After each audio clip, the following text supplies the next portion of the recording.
ന ഗായത്ര്യാ പരാമാത ന മാതു പരദേവതം എന്നാണ് മനു മഹർഷി പറയുന്നത്. എന്താണ് ഇതിനർത്ഥം? മാതാവാണ്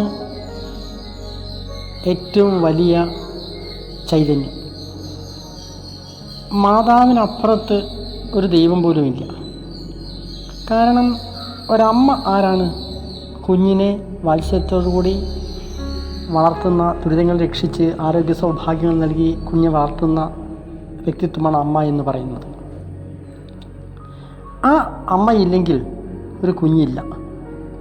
ഒരു സന്താനത്തിന് ജന്മം നൽകി സ്വന്തം പ്രാരബ്ധ കർമ്മങ്ങളിൽ നിന്ന് മുക്തി നേടാൻ അവസരം നൽകിയ, ആയതിനു വേണ്ടി സ്നേഹവാത്സല്യാദികളാൽ നമ്മെ നേർവഴിക്ക് നയിക്കുന്ന അമ്മയേക്കാൾ വലുതായ ഒരു ദൈവമില്ലെന്ന് ധരിക്കണം.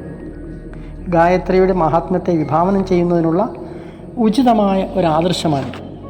കാരണം ഗായത്രി മന്ത്രസാധന കൊണ്ട് ഒരു മനുഷ്യന് പരമമായ മോക്ഷത്തിലേക്ക് എത്താൻ കഴിയും എന്ന് മാത്രമല്ല, അവൻ്റെ ഭൗതികമായ ജീവിതത്തിലുണ്ടാകുന്ന മുഴുവൻ പ്രയാസങ്ങളും ദുരിതങ്ങളും നശിക്കാൻ ഗായത്രി മന്ത്രസാധനയുടെ കഴിയും. ഒരു സാധാരണക്കാരായ നമുക്ക് ധാരാളം ദുഃഖങ്ങളുണ്ട്. എന്താണ് ദുഃഖങ്ങൾ വരാൻ കാരണം? നമ്മളോ നമ്മുടെ പൂർവികന്മാരോ ചെയ്ത പാപകർമ്മങ്ങളുടെ ഫലമായിട്ടാണ് നമുക്ക് ദുഃഖമുണ്ടാകുന്നത്. പൂർവജന്മാർജിതം പാപം വ്യാധിരൂപേണ ജായത്തെ എന്നതാണല്ലോ നിയമം. അപ്പോൾ നാം അനുഭവിക്കുന്ന ദുഃഖങ്ങൾക്ക് കാരണം പൂർവജന്മത്തിലുള്ള പാപങ്ങളുടെ ഫലമാണ്. പൂർവജന്മം എന്ന് പറയുന്നത് ആത്മാവ് ഇവിടുന്ന് വന്ന് ജനിക്കുകയല്ല സത്യത്തിൽ ചെയ്യുന്നത്. അത് പാരമ്പര്യത്തിന് പിന്തുടർച്ചയായുള്ള അവസ്ഥയാണ് അത് പറയുന്നത്. കാരണം നമ്മുടെ ഉള്ളിൽ നമ്മുടെ പൂർവികരുടെ ചൈതന്യമുണ്ട്. നാം അനുഭവിക്കുന്ന സുഖങ്ങൾക്ക് കാരണം പൂർവികന്മാർ ചെയ്ത പുണ്യകർമ്മങ്ങളുടെ ഫലമായിട്ടാണ്. നാം അനുഭവിക്കുന്ന ദുഃഖങ്ങൾക്ക് കാരണം അവർ ചെയ്തിരിക്കുന്ന പാപത്തിൻ്റെ ഫലമാണ്. മാത്രമല്ല, നാം ഈ ജന്മത്തിനും കുറേ പുണ്യവും കുറേ പാപവും ചെയ്യും. പരമ്പരയുടെ വന്നു ചേർന്നതും നാം ചെയ്തു കൂട്ടിയതുമായിരിക്കുന്ന കർമ്മത്തിൻ്റെ ഫലമാണ് നാം അനുഭവിക്കുന്നത്.